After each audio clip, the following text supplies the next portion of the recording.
because I've had issues with them. When people say they want a problem, I say no problem. Because I don't necessarily think I can resolve the issue. You know what I mean? Like, not to communicate with you. I didn't communicate with you to create these films.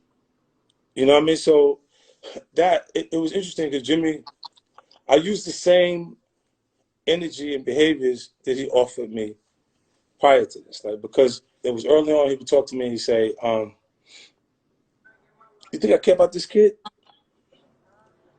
I know who wrote it because he had me write the music for games out.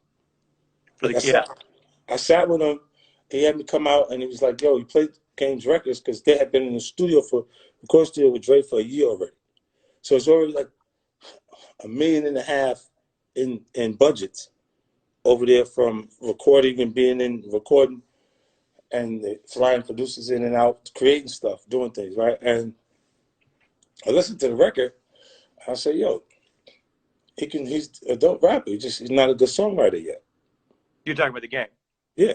When you were putting on, well, and you know, you're very blunt in the book. You talk about certain artists, like you definitely address Lloyd Banks, Tony Yayo, some of the G Unit crew. Yeah. You don't talk about the game much. People watching probably who follow you. Yeah. This is not even in the book. This is not even in the book. I just want to explain to you why I said those things, because when like after the fact, Games blossomed into who he is now, and it's cool to watch. Like, as soon as we actually, like, he reached out and we talked and stuff like that, I was like, nah, I don't care. There's no ill will involved, right? But there's in the game now.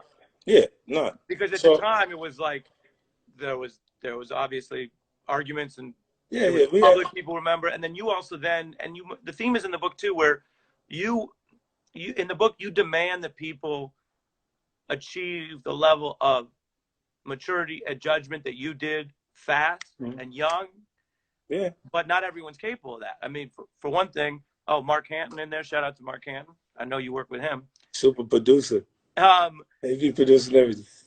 But 50, like, the question then is, for someone reading the book who's trying to figure out how to apply lessons, it's like the game was making at the time, as you put it, you know, some of the mistakes were business mistakes, like picking fights with certain DJs that you guys needed to work with, and it was like, why do that? Or you talk about other artists here that just didn't appreciate how you put them on. So one question I have for you, for people watching here, is how do you apply that? How do you apply finding maturity? I think that's the way, look, the way I was raised put that in me. Like, I don't forget what you do for me. If a person do something for me, I'm like, yo, nah, that's, like, I kind of owe him. Regardlessly, I feel that way. Like, this is why you never hear me have anything negative to say about him. Eminem. Or Dre, because the opportunity wasn't there without them being there. Like, at that point, he was selling 22 million copies on Marshall Mathers LP. You know what people want to do when you're selling 22 million? Whatever you want to do.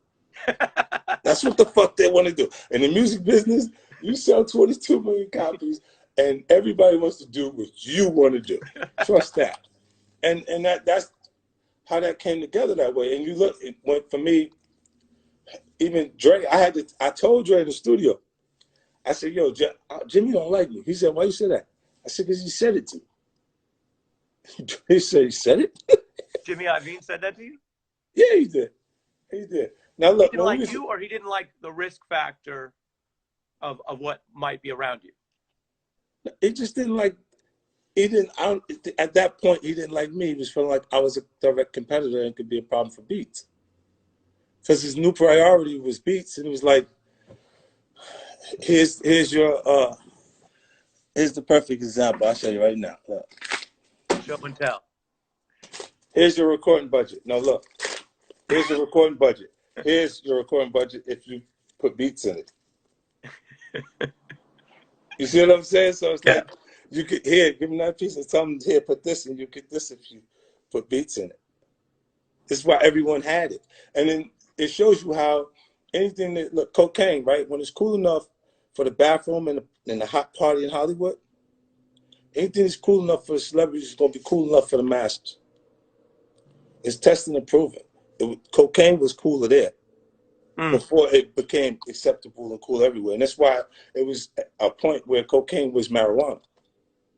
It was that cool. And then it was like, because it was an expensive drug, and a functional drug. It wasn't as addictive as it in its purest form. It's in crack. So people were functioning addicts and doing it. That was a whole different vibe. But that product placement started in the bathroom at those hot parties in Hollywood. Richard Pryor, the top, that would be our Kevin Hart right now, the hottest person in comedy at that point. His set was about how high he was. Right. From, you know what I'm saying? Like everything it was all like all the way around the circle there. Now, if you said later, I said I just when I got the start on the Walk of Fame in Hollywood. Yep. When I got there, I wasn't excited about it. Like the award shows, I haven't got excited about awards. You're not excited to get the star? That's a big deal. No matter, even like big A-listers come out for this star. In the beginning, I'm going, nah, yeah, it's cool. You know, and then when the day of, when everybody's there, yeah, I'm like, oh shit, like everybody's there. Like, you know what I'm saying? Like everybody's here. So I'm like, damn, I got a call. Mary called me. Mary J. Blige, she called and congratulated me because she's actually in Power Book 2 on the second book of Power. So she was calling. She texted me. I'm like, yo, I don't know. Like I'm nervous. Like I'm never really nervous to go and do anything. You felt nervous being up there that day. That nervous energy, yeah. And I'm like, yo, I don't know why, because it was M, Dre, everybody was there. Then it was like, as soon as I got on, the first thing I said was I made a mistake. Because the only person who wasn't there was Jimmy. And we still needed the money to make anything happen. And it was him, it was his company, it was the whole way. You know what I'm saying? And I identified with the mistake that I made at that point. And then I talked to him after, you know, because Steve Berman told him right away. You know, everybody that was from the company that was supported the project being a success was there but Jimmy. You know what I'm saying? And I don't care about, like, I looked at it like the person who doesn't, not Apple, whoever else is interested in you buys SMS. After. The same way, like, the $80 million that Paul Feynman had laying around was right there for him to give us the big deal with the sneakers. Like, from my assessment of it was not that I'm competing with you to be, like, against you. I'm just going into the category because it is an easy sell. When everybody knows you from selling music, isn't it organic for you to sell things connected to music? Sure. Like a headphone? If not, look, SMS is studio mastered sound. That wasn't rocket science for me to come up with that. That was easy. That was like oh yeah, studio mastered sound.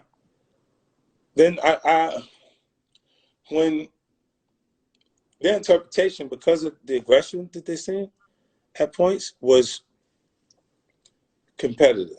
Like he's gonna compete with us and it's gonna be a problem. And that wasn't my intentions at all. If I knew that SMS would have made us not be a team, I would have never did that. I just wouldn't have went in the headphone category. Mm-hmm. You see what I'm saying? Like M didn't even touch the headphones. So he made so much money off of the music that there was no reason to touch a headphone. Like he just sat there the whole time. Like, but did anyone know at the time how big that was going to get? I knew. Even though you were successful within music, you said basically you saw that we're gonna cut into the profits. Same way we just had macro pandemic change people's career paths. Yeah. And you write, quote, and obviously you wrote this, I mean, everybody knows this, but you wrote this before the pandemic, but it's, I think people listening right now might think, okay, you write, instead of waiting for the inevitable axe to drop, I decided to beat Interscope to the punch. You set up a meeting and you tell them, quote, you guys aren't in the music business anymore, really. I'll be better off independent. I'm going to go into movies and television. And Jimmy asks, oh, you want to do both? And you say, it would have been easy to feel, quote, resentful in the moment. Jimmy wasn't my boss. He was my... Now, I could have taken a moment to ask why, despite all that success, he hadn't always had my back. Why hadn't he done more to support me? but I was already focused on the future, a future that would find me becoming very involved successfully in film and TV. And you write that he pivoted as well. People know that with Dr. Dre. Yeah, the beast. Oh, look, Joe Budden with 3 laughing emojis. Shout out to Joe Budden. And let's get Joe Budden Fitz in here as well, if we can. But 50, walk us through that. You were successful, Jimmy's successful, and yet you both are pivoting because you couldn't beat necessarily super macro trends that were going to drain music business of profit. Yeah, like I already created with Vitamin Water, with RBK, like the sneakers, unit clothing. Like we were averaging about 80 million a year in sales with unit clothing. The sneaker business, we did. This was Paul Fineman's response to losing the bidding war for LeBron James. When LeBron gets 110, there's 80. The competitor that was bidding for it has 80 or 90 around. And then following that, Paul's response was to do lifestyle branding with G-Unit sneakers and Sean Carter and Daddy Yankee and some different things. And we did really well. Like we traveled everywhere. It felt like when the concert was coming, you see a spike in sales and things everywhere we went. And then when Jimmy went in the Beats, I looked at it like Russell Simmons going into urban clothing. Following Russell Simmons going to urban clothing, you saw Rockaway, Sean John, you saw